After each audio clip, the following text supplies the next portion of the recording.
Well, I was invited to the funeral because I knew the lady that had died. I understood also that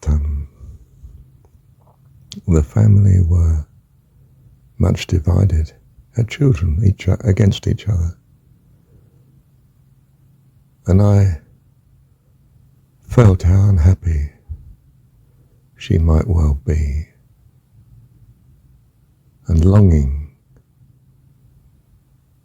for this rift to be healed, that her children loved each other and cared for each other as she would have. And there was the usual froth of what seems to be necessary at a funeral, the loveliness of the account of what her life had been. And she certainly seems to have been a very fine person in their eyes. And I felt in some degree of truth too. And of course I wanted to make their bereavement a blessing, or it to be a blessing, not me do it particularly, but a blessing to themselves and to her. For I took her to still be, of course, a living presence and still to be. We are eternal in my understanding of things.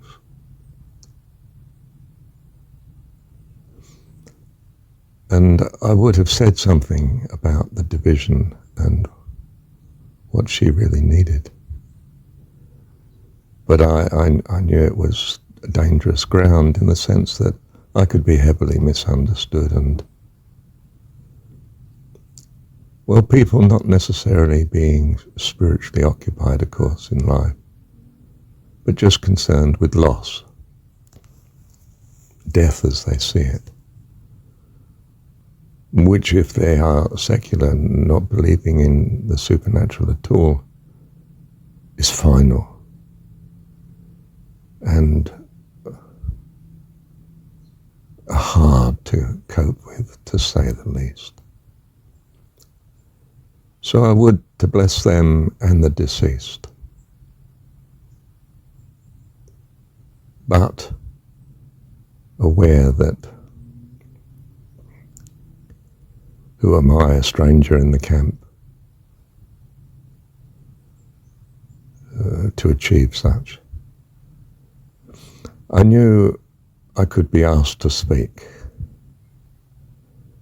and everyone had spoken, and at great length it seemed, and I was content that I would not be asked. I wasn't needed after all, I was a fringe person. But in some sense in my mind there was a fleece. If I was asked, I would do it. You could say I had been asked, I could speak, but I wasn't going to remind the master of ceremonies that I was to speak, say. I was content not to speak if that's what God wanted. But finally he came down to asking me, and is there anyone else who'd like to speak? And there was silence. And I can't remember at that point whether he actually said Marshall. I don't think he would have done, but I think he was looking in my direction. In other words, do I want to speak? Well, I don't have to, of course, but... So I said, I rose. I can't remember, but anyway, I was there, now speaking. So I spoke of the reality of her concern as I understood it. That her loved ones did not love each other, and that the most important thing that they could give her would be the healing of this rift. Of course, that's not easy to say the least, for divisions run deep, and it requires a lot of spiritual resources to heal things like that. But I made it clear to them that this was probably the greatest gift that they could give her, and that this coming together at her passing, well, if you really want to give expression to your love, then you would want to meet the needs of the deceased, what she longs for, her children to love each other.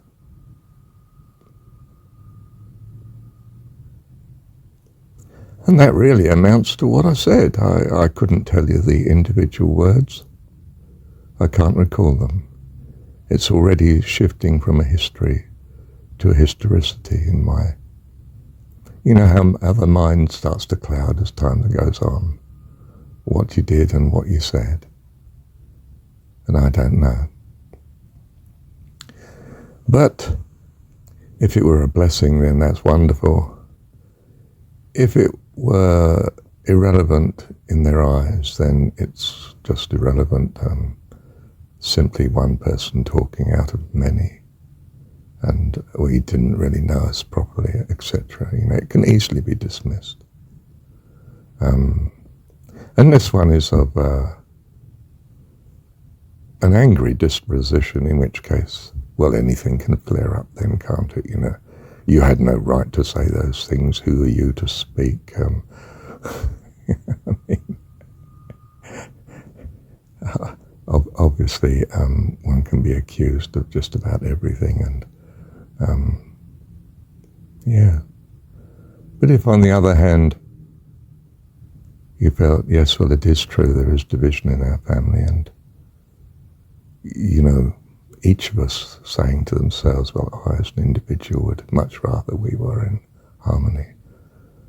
What can I be encouraged to do here to, you know, can we somehow make amends? Can I, in some sense, give an olive branch to the other side of the room? The room was incredibly divided. You just knew the left-hand side was against the right. I mean, I could have been hopelessly wrong, but I don't think I was. Nobody said I was wrong in what I said, only that I said it.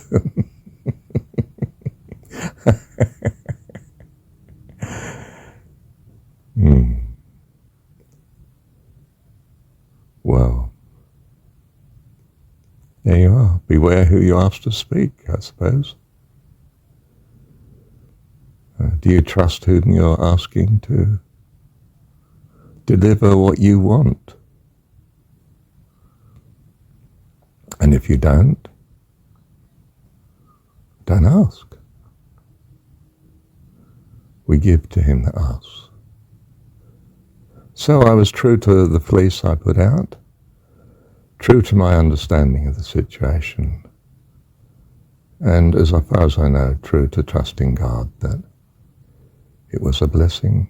And it was confirmed by some people that came to me individually afterwards and said they appreciated what I said.